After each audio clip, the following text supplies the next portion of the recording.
I've always believed that trust is the scaffolding of a marriage, the invisible structure that holds everything together. For 20 years, I thought Claire and I had built something unshakable. We met in college, two kids from small towns with big dreams, laughing over cheap coffee in a diner near campus. She was studying art history, her eyes lighting up when she talked about Renaissance painters, while I was grinding through an engineering degree, my head buried in equations. We were different, but we fit, like pieces of a puzzle that shouldn't work but somehow did. We married young, at 23, against the advice of our parents, who said we needed to live a little first. But we were certain. We built a life in Seattle, a modest but comfortable house in Fremont, with a view of the Sound on clear days. Two kids, Emma and Noah, came along, and with them the chaos and joy of parenthood. I worked long hours at a tech firm, designing systems for data centers, while Claire ran a small gallery downtown, curating exhibits for local artists. Our life wasn't perfect, but it was ours, and I thought it was enough. The first crack appeared on a Tuesday in March, though I didn't recognize it as such at the time. I'd come home early from a conference in San Francisco, hoping to surprise Claire with takeout from her favorite Thai place. The house was quiet when I walked in, the kids at a sleepover with friends. I expected to find Claire in her studio, a converted corner of our basement where she painted when inspiration struck. Instead, I found her in the kitchen, her phone pressed to her ear, her voice low and urgent. "I can't right now," she was saying, her back to me. "He's supposed to be back tomorrow, so we need to be careful." She laughed, a soft, secretive sound I hadn't heard in years, and my stomach twisted. I stood in the doorway, holding the bag of pad thai and spring rolls, feeling like an intruder in my own home. "Claire," I said, my voice sharper than I intended. She spun around, her face paling for a split second before she recovered, pasting on a smile. "You're home early," she said, her tone too bright, like she was auditioning for a role. She ended the call without another word, slipping the phone into her pocket. "Who was that?" I asked, trying to keep my voice neutral. She waved a hand dismissively. "Oh, just Sarah from the gallery. We're sorting out a mess with the next exhibit." I nodded, wanting to believe her, but something in her eyes, too wide, too quick to look away, stayed with me. That night, as we ate the Thai food in silence, I couldn't shake the feeling that I was missing something vital, like a gear slipping in a machine I'd built. Over the next few weeks, the cracks multiplied. Claire started staying late at the gallery, claiming she was working on a major show for a new artist, someone named Julian Voss.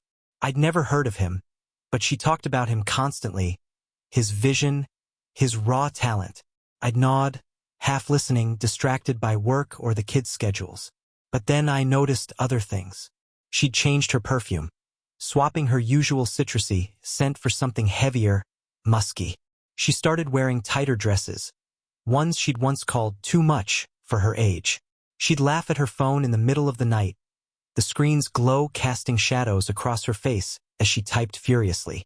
When I asked who she was texting, she'd say, "Just a friend," and change the subject. I'm not a suspicious man by nature. I've always prided myself on being rational, methodical, the kind of person who solves problems by breaking them down into parts. But doubt is a slow poison. It started to seep into everything. I'd catch myself watching her, analyzing her movements like she was a puzzle I needed to solve. The way she'd linger in the bathroom with the door locked, the way she'd clear her phone's history when she thought I wasn't looking. I told myself I was being paranoid, that 20 years of marriage couldn't just unravel because of a few odd moments. But the rational part of me, the engineer, knew better. Patterns don't lie. One night, after the kids were asleep, I did something I'd never imagined doing. I checked her phone. She'd left it on the kitchen counter while she showered, a rare lapse. My hands shook as I unlocked it. Her passcode was Emma's birthday, something I'd always found sweet. I opened her messages, scrolling past threads with her sister, her book club, the kids' teachers. Then I saw it. A conversation with JV, no name, just initials. The texts were a punch to the gut. "Miss you already," he'd written that morning. "Last night was incredible." Her reply, Your trouble. Can't wait to see you again. I scrolled up, my heart hammering. They'd been meeting for months, it seemed. Coffee shops, hotels, even our own car when I was out of town. There were photos, nothing explicit but intimate. Her hand on a man's arm, his face cropped out. A selfie of her in a hotel room, her hair mussed, her lips curved in a smile I hadn't seen in years. I felt sick, the kind of nausea that comes from realizing the ground beneath you isn't solid anymore. I put the phone back exactly as I'd found it, my mind racing. I didn't confront her that night. Couldn't. I needed proof. Not just texts that could be explained away as flirting or a mistake. I needed to know who Julian Voss was and what he meant to my wife. The next day, I did something else out of character. I hired a private investigator. His name was Mike, a grizzled ex-cop with a no-nonsense demeanor. I found him online, his website promising discreet inquiries. We met at a diner across town, far from anyone who might know me. I told him everything. Claire's late nights, the texts, the name Julian Voss. Mike didn't blink, just jotted notes in a small pad. "Give me a week," he said. "I'll get you answers." I handed him a photo of Claire, one from our last vacation in Hawaii, her laughing on a beach with the kids. It felt like betraying her, handing over that image, but I was past caring about propriety. While I waited for Mike's report, I tried to act normal. I kissed Claire goodbye in the mornings, helped Noah with his math homework, drove Emma to soccer practice. But every interaction with Claire felt like a performance. I'd catch myself staring at her, wondering who she was when I wasn't looking. She seemed oblivious, or maybe she was just that good at pretending. She'd talk about the gallery, about Julian's upcoming show, her voice bright with excitement. I'd nod, my jaw tight, imagining her with him, whoever he was. I started losing sleep, lying awake beside her, listening to her breathe, wondering if she dreamed of him. Mike called me 6 days later. "Got what you need," he said, his voice gruff. We met at the same diner, and he slid a manila envelope across the table. Inside were photos, dozens of them, time-stamped and labeled.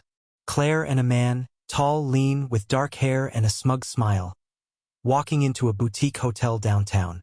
Another of them in a parked car, her leaning across the console to kiss him. A third, grainy but unmistakable, of them in a bar, his hand on her thigh. There were receipts, too, hotel charges, dinner bills, even a parking ticket from a night she told me she was at the gallery. Mike's report was clinical, detailing dates and times, but it felt like a novel I didn't want to read. Julian Voss, it turned out, was a 38-year-old sculptor, moderately successful, with a studio in Belltown.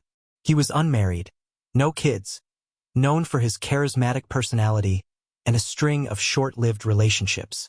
I sat in my car after the meeting, the envelope burning a hole in the passenger seat. I didn't cry, though I wanted to. Instead, I felt a cold, hard clarity settling in, like steel reinforcing a crumbling structure. Claire wasn't just flirting or having a moment of weakness. She was living a parallel life, one where I didn't exist. The woman I'd loved for 2 decades, the mother of my children, was sharing pieces of herself with someone else. Pieces I thought were mine alone. I drove home, the city blurring past, and made a decision. I wouldn't confront her yet. I needed to understand the full scope of this, to know why she'd done it, how far it had gone. And then, I promised myself, I'd make her feel the weight of what she'd broken. That night, Claire came home late, her cheeks flushed, claiming she'd been at the gallery prepping for Julian's show. I watched her move through the house, chatting about her day, and felt a strange detachment, like I was observing a stranger. I didn't ask questions. I didn't need to. The envelope in my desk drawer held all the answers I could stomach for now. But as I lay in bed, her sleeping beside me, I started planning. Not just a confrontation, but something more. Something that would make her understand the depth of the betrayal, the way it had gutted me. I didn't know what form it would take yet, but I knew it would be precise, calculated, and devastating. Like any good engineer, I'd build it carefully, piece by piece, until it was ready to bring her world crashing down. The days after receiving Mike's report were a study in compartmentalization. I went through the motions of my life. Coding at work, helping Emma with her science project, grilling burgers for Noah's birthday. But beneath the surface, a current of rage and calculation ran through me. Claire's betrayal wasn't just a personal wound. It was a structural failure, a flaw in the foundation of everything I'd built my life around. I couldn't unsee the photos of her with Julian Voss, couldn't erase the image of her leaning into him, her face lit with a kind of joy I hadn't sparked in years. I didn't confront her, though. Not yet. I needed to understand the full scope of her deception, to map its contours like a blueprint before I acted. And I needed a plan not just for confrontation, but for retribution. Something that would cut as deeply as she'd cut me. I started by digging deeper into Julian Voss. Mike's report had given me the basics, but I wanted more. I wasn't a hacker, but I knew enough about systems to navigate the digital world. I created a burner email and a fake social media profile, posing as an art collector interested in Julian's work. I followed his accounts, scoured his posts, and pieced together his life. He was charismatic, as Mike had said, with a knack for self-promotion. His Instagram was a curated gallery of his sculptures. Abstract, jagged pieces of metal and wood, interspersed with photos of him at galleries, bars, and beaches, always surrounded by people. He had a way of looking at the camera, a half-smile that screamed confidence, like he knew he could charm anyone. I hated him instantly, but I studied him like a rival engineer, looking for weaknesses in his design. Claire, meanwhile, carried on as if nothing had changed. She'd kiss me goodbye in the mornings, her lips brushing mine with practiced ease, then head to the gallery or meetings that I now knew were lies. She'd come home smelling faintly of that musky perfume, her stories about her day polished but vague. I started tracking her movements, not with Mike's help. He'd done his part, but through small, subtle checks. I'd glance at her phone's location when she left it unattended, noting the coffee shops and hotels that matched Mike's photos. I'd check her car's mileage, which didn't align with her claimed trips to the gallery. Once, I even drove by Julian's studio in Belltown, a sleek loft space with floor-to-ceiling windows. I saw them through the glass, laughing over a bottle of wine, her hand resting on his arm. I gripped the steering wheel so hard my knuckles turned white, but I didn't go in. I wasn't ready. Instead, I started building my plan. Revenge, I decided, wasn't about shouting or breaking things. It was about precision, about dismantling someone's world in a way that left them no escape from the consequences. Claire valued her reputation, her standing in the art community, her image as a devoted mother and wife. Julian, for all his charm, relied on his career, his connections, his ability to move through Seattle's creative circles with ease. I take that from them both, but I needed to be careful. I had the kids to think about, and I didn't want them caught in the crossfire. Whatever I did, it had to be surgical, leaving Emma and Noah untouched while exposing Claire and Julian for who they were. My first step was to gather more evidence, not for myself. I had enough to know the truth, but for leverage. I bought a small tracking device, the kind used for luggage, and hid it in the lining of Claire's purse. It wasn't foolproof, but it gave me real-time data on her movements. I also started recording our conversations, using an app on my phone that captured audio discreetly. I'd ask her casual questions about her day, her work, Julian's show, letting her spin her lies while I saved every word. I felt like a spy in my own marriage, but the guilt I expected never came. Instead, there was a cold satisfaction in knowing I was outmaneuvering her, collecting pieces of a puzzle she didn't even know I was solving. One night, while Claire was at the gallery, I went through her laptop. She'd left it open on the kitchen table, a rare oversight. I found emails between her and Julian, tucked away in a folder labeled Work Miscellaneous. They were careful, avoiding explicit language, but the subtext was clear. Can't stop thinking about our last meeting, he'd written in one. You're my muse. Her reply, you make it hard to focus on anything else. There were plans, 2 dinners, weekend trips disguised as art fairs in Portland and Vancouver. I printed the emails, adding them to the growing file in my desk drawer, alongside Mike's photos and receipts. I also found a draft of a press release for Julian's upcoming show, Claire's name listed as the curator. It was set for next month at her gallery, A big event with local critics and collectors invited. That gave me a timeline.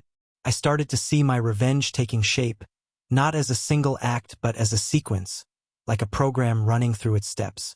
The gallery show would be the centerpiece. I'd expose them there in front of the people they cared about most, their peers, their admirers. But I needed to lay the groundwork first, to ensure the fallout would be maximum. I contacted a friend from work, Lena, who ran a small PR firm on the side. I told her I needed help with a personal project, keeping the details vague. Lena was sharp, discreet, and didn't ask too many questions. I asked her to dig into Julian's past. Any scandals, failed deals, or disgruntled exes. I want to know who he's crossed, I said. She raised an eyebrow but nodded. Give me a couple of weeks, she said. I'll find the dirt. While Lena worked, I turned my attention to Claire's gallery. It was her pride, her legacy, a space she'd built from nothing into a respected venue for emerging artists. I knew it was struggling financially. Claire had mentioned rising rent and slow sales, but I'd never pried. Now I did. I accessed our joint bank accounts, tracking the gallery's expenses. There were irregularities, large cash withdrawals, payments to vendors I didn't recognize. I suspected she was funneling money to Julian, maybe for his art, maybe for their trysts. I hired a forensic accountant, a quiet woman named Rachel who worked freelance.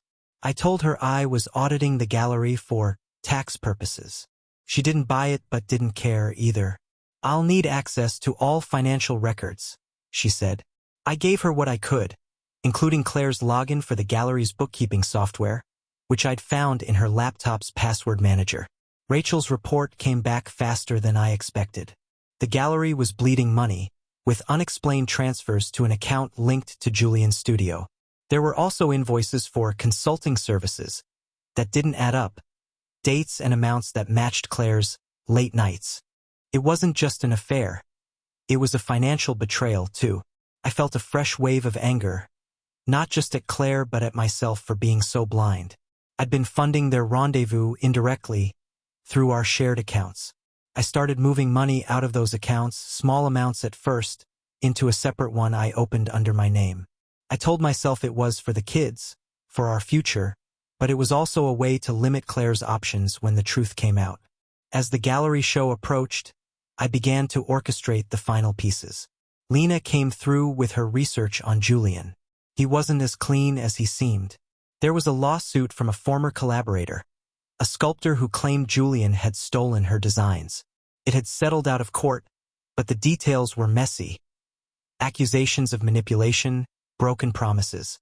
Lena also found 2 ex-girlfriends willing to talk, both describing Julian as charming but ruthless, someone who used people and discarded them when they were no longer useful. I asked Lena to reach out to them, anonymously, and see if they'd share their stories publicly. Make it subtle, I said. Plant the seeds. She grinned, like she was enjoying the game. Consider it done. I also started working on the technical side of my plan. I'd always been good with systems, and the gallery's digital setup was no exception. Claire used a projector for presentations during shows, connected to a laptop that ran slideshows of the artist's work. I got access to it during a visit to the gallery, under the pretense of fixing a Wi-Fi issue. I installed a small script, one that would let me remotely control the projector's display. It was simple but effective, a backdoor I could use when the time came. I tested it late one night, projecting a blank slide from my phone. It worked perfectly. By now, Claire was in full prep mode for Julian's show. She was distracted, buzzing with energy, talking about it non-stop. This could put the gallery on the map, she said one night, pouring wine at dinner. I nodded, my face a mask. Sounds like a big deal, I said, my voice steady. Inside, I was counting down the days. The show was 2 weeks away, and I was ready to turn it into a spectacle neither of them would forget. I didn't know yet how far I'd go, how cruel I'd let myself be, but I knew one thing. Claire and Julian would feel the consequences of their choices, and they'd feel them in front of everyone who mattered to them. I wasn't just an engineer anymore. I was an architect of their downfall, and I was building it with care. The night of Julian Voss's gallery show arrived like a storm I'd been forecasting for weeks. The air in Seattle was crisp, the kind of autumn evening where the city felt alive with possibility. But for me, it was the culmination of a meticulous plan. Claire had been a whirlwind of activity all week, orchestrating every detail of the event. Catering, lighting, invitations to critics and collectors. She'd barely been home, and when she was distracted, her eyes darting to her phone. Her voice tinged with an excitement I now knew wasn't about the art. I played my part, the supportive husband, asking about the show's logistics, offering to pick up wine or help with setup. She'd smile, thank me, and wave me off, oblivious to the machinery I'd set in motion. Tonight, that machinery would hum to life, and the life we'd built together would come apart at the seams. The gallery was in a converted warehouse in Pioneer Square, its brick walls and high ceilings a perfect backdrop for Julian's sculptures. Hulking, twisted forms that looked like they'd been torn from a shipwreck. By 7 p.m., the space was packed with Seattle's art crowd. Curators in tailored jackets, artists with asymmetrical haircuts, collectors with deep pockets and deeper egos. I stood near the back, a glass of Sauvignon Blanc in hand, watching Claire work the room. She wore a sleek black dress, her hair swept up, her laugh carrying over the murmur of conversation. Julian was at her side, his dark hair slicked back, his smile practiced as he shook hands and posed for photos. They moved together like a unit, their ease with each other a silent confirmation of everything I'd uncovered. I felt a pang, not of sadness, but of clarity.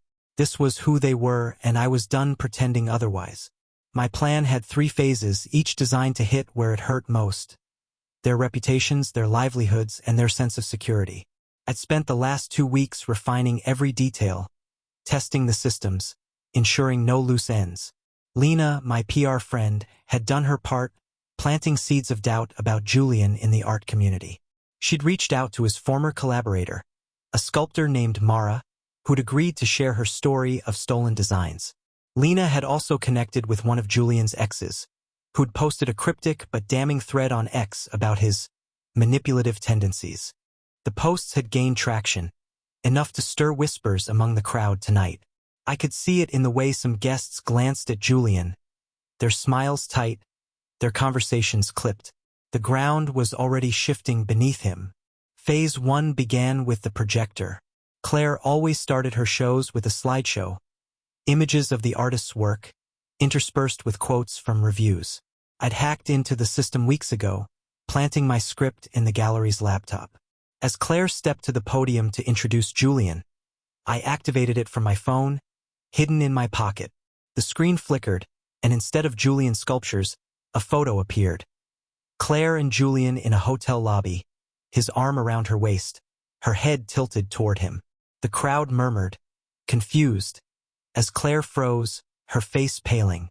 Another image followed, her in his car, their lips locked. Then a screenshot of their texts, the words, "You're my muse," blown up for all to see. I'd edited the images to be clear but not explicit, enough to tell the story without crossing into territory that might hurt Emma and Noah if it ever reached them. The room went silent, then erupted into whispers. Claire's voice faltered as she tried to laugh it off, saying something about a technical glitch. Julian stepped forward, his charm cracking, his eyes darting to the crowd. I switched the projector back to the original slideshow, letting them think it was over, but the damage was done. People were staring, phones were out, and I knew the images would be on X within minutes. I caught Lena's eye across the room. She gave me a subtle nod, her work already in motion as she texted a contact at a local art blog, ensuring the story would spread. Phase 2 targeted the gallery's finances. Rachel, the forensic accountant, had uncovered enough to paint a picture of mismanagement. I'd given her access to the gallery's books, and she'd found evidence of Claire siphoning funds to Julian, nearly $50,000 over 6 months, disguised as consulting fees and material costs. I'd compiled her findings into a report, anonymized to protect my involvement, and sent it to the gallery's board of directors earlier that day. As the crowd buzzed over the projector incident, I saw Claire's phone light up with notifications. She stepped aside to check it, her face crumpling as she read what I knew was an email from the board, demanding an emergency meeting. I'd also tipped off a local journalist, a friend of Lena's, who was in the crowd, already typing notes for a story about financial irregularities at a prominent gallery. Claire's dream, her legacy, was unraveling in real time. Phase 3 was personal, and it was the cruelest. I'd spent days crafting a letter, not to Claire, but to Julian's inner circle. His agent, his biggest collectors, his gallery contacts. I'd used the burner email, signing it as a concerned friend. The letter detailed his affair with a married woman, his history of exploiting partners, and the lawsuit from Mara with court documents attached. I'd sent it out an hour before the show, timing it so his phone would start buzzing during the event. I watched him now, his smile strained as he checked his messages, his face tightening with every swipe. I'd also included a subtle threat. If he didn't end things with Claire, more details would come out. Details I didn't have but could invent if needed. I wanted him to feel the walls closing in, to know his charm couldn't save him this time. As the night wore on, the atmosphere in the gallery shifted from festive to tense. Guests started leaving early, their goodbyes awkward. Claire tried to salvage the event, introducing Julian's work with a forced smile, but her voice shook. Julian's speech was flat, his usual charisma dulled by the weight of the whispers. I stayed until the end, playing the dutiful husband, shaking hands, making small talk. When Claire finally approached me, her eyes red-rimmed, she said, "We need to talk." I nodded, calm as ever. "Not here," I said. "Tomorrow." She looked like she wanted to argue, but the crowd's eyes were on her, and she backed off. I left before she did, driving home alone. The kids were at my sister's for the night, a precaution I'd taken to keep them out of the fallout. I sat in our living room, the house dark, and opened my laptop. X was already alight with posts about the gallery show, screenshots of the projector images, speculation about Claire and Julian, even a few mentions of the financial scandal. Lena's contact had posted the blog article, headlined "Local Gallery Faces Questions After Shocking Reveal." I felt no satisfaction, only a cold resolve. This wasn't about joy, it was about justice. The next morning, Claire came home at dawn, her makeup smudged, her dress wrinkled. She looked at me like I was a stranger, her voice low. "You did this, didn't you?" she said. I didn't deny it. I laid out the evidence, Mike's photos, Rachel's report, the emails. I told her I'd moved money to protect the kids, that the board was investigating her, that Julian's career was teetering. Her face crumpled, but I felt no pity. "You broke us," I said. "You chose him." She tried to explain, said it was a mistake, that she'd been lost, that Julian made her feel seen. I cut her off. "You don't get to justify this." I told her I wanted a divorce, that I'd already contacted a lawyer. I'd protect the kids, keep their lives stable, but she'd have to face the consequences alone. I didn't yell, didn't raise my voice. My calm was my weapon, sharper than any outburst. She left for her sisters, sobbing, and I felt the house settle into a new kind of silence. Not the quiet of betrayal, but of resolution. In the weeks that followed, the fallout played out as I'd engineered. The gallery board fired Claire, citing mismanagement. Julian's show flopped, his reputation tarnished by the scandal and Mara's renewed accusations. He left Seattle a month later, his studio shuttered. Claire moved into a small apartment, her social circle shrinking as the art community distanced itself. I got custody of Emma and Noah, who knew something was wrong but didn't need the details. I told them their mom made mistakes, that we'd figure it out together. I rebuilt piece by piece. The kids and I stayed in the house, filling it with new routines. I didn't date, didn't look back. Claire's betrayal had taught me something. Trust, once broken, doesn't rebuild the same way. But I was enough for my kids, for myself. The revenge wasn't sweet. It was heavy, like a machine I'd built and couldn't unmake. But it was done and I was free.